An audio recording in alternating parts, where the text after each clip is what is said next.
What is going on, everybody? It's Jay here. Today I'm going to be showing you how we put up a new bathroom wall and installed the new subfloor so that whenever we come back to tile, everything is going to be nice and level. If you look back at some of my previous footage, I showed you how bad the existing floor was, how weird the joists were, and how strange the existing wall was. We tore it all out. Today we're putting it all back so we can come back and finish this bathroom.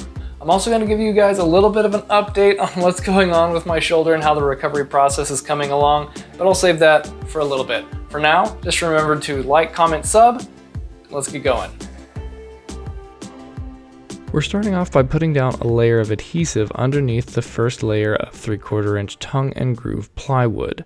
This not only helps hold it in place, but it prevents squeaks from happening in the future as screws or nails sort of work their way out of the subfloor. Once the boards are down and the tongue and groove is knocked into place, you can go ahead and start throwing screws at about every 8 inches. You want to use 3 to 3.5 inch screws for this to go really far into those joists to make sure that these boards never move. With the first layer of subfloor down, we need to drill some holes for the plumbing to go up through the wall. A useful tip for re-drilling holes: if you miss the first time, get a scrap piece of plywood and drill the hole in it and put it where you need to before trying to re-drill. This way your saw won't wander and you'll get the hole exactly where you want it. Now that our holes are drilled, we're going to start putting together this bathroom wall. It's going to be 16 on center all the way across, unlike the old one, and we're going to start putting this up in the adjacent room and then tilt it up into place once it's all put together. I made sure to go ahead and mark all the lines on my what will be bottom plate before starting to lay out the wall on the floor. I wanted to lay it out so I could visualize what I was going to be putting together before I just started nailing the wood together. In areas like this where I got down to the last bit of board and I didn't have enough room for 16, well, obviously you're going to have to just put it there on the end. Traditionally, when doing wall framing, they use nails to put together the wall assemblies. I had no reason not to use nails, so I went ahead and did it, but I think a screw gun would have been just fine in this situation as long as you get something that is strong enough. This guy here is not at 16 because this drain came up right there, was going to be obstructed. I went ahead and decided to move it over by a full 1.5 inches. So now that one is going to be, what is that, 14.5? Because I'm not a good YouTuber, I didn't hit record whenever we leaned the wall up.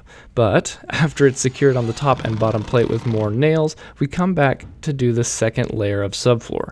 We're doing 2 layers of subfloor because we're doing tile on a pier and beam house, and we need the floor to be extra stiff so it doesn't deflect and crack any tiles. The first layer of plywood was 3/4 inch, and we're coming back with another layer of 1/2 inch plywood to make sure that everything is nice and stiff. Now, we're not going to be using adhesive this time. We're just going to be fitting this between the 2 sides of the wall and securing it down with screws about every 8 to 10 inches. Our bathroom wasn't square, so we had to cut these pieces at angles that would fit the bottom plates of the wall. For doing the second layer, you do want to leave about an 1/8 of an inch gap around the walls and between the different pieces of the second layer of subfloor so that the floor has room to expand. Otherwise, you might once again run into the problem of a cracking tile floor. When trying to make precise cuts, I'm a pretty big fan of using the factory edge of a piece of plywood and screwing it onto my surface to make a very good straight edge. I could have done this with a track saw if I had one, but I don't, so that's what I do instead. It works fine and it's free, so that's good enough for me.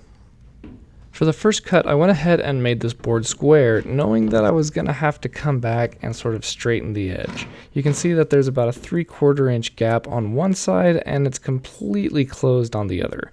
So I had the chance to measure that gap and cut it down so that the boards actually fit flush. It's probably of no consequence if I would have left that gap there, but I would know it's there, and that would drive me completely crazy. This is why I spend so much time working on this place, because I'm never satisfied unless things are absolutely perfect. And that's it. That's all there really was to it.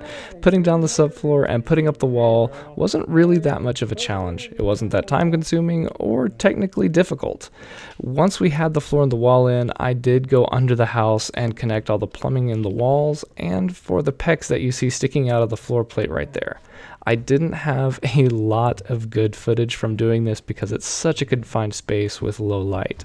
It's kind of hard to set up a studio down there to do recording. But rest assured, we capped off the PEX and I connected it all together and we pressured up the water. And just like that, we had a somewhat functional bathroom. Or at least one that's ready to be finished. If you've seen something that you would do differently with either this floor or the wall, go ahead and comment it down below. I'm interested to hear people's thoughts on what I did in this past video. If you want to follow this renovation from start to finish, I'd invite you to subscribe to the channel. And as always, like the video for the YouTube algorithm because it helps the channel out a lot. For those of you who have been following this channel and saw in my last video that my collarbone is broken, well, healing is going well, but it's been sort of a frustrating and kind of painful process.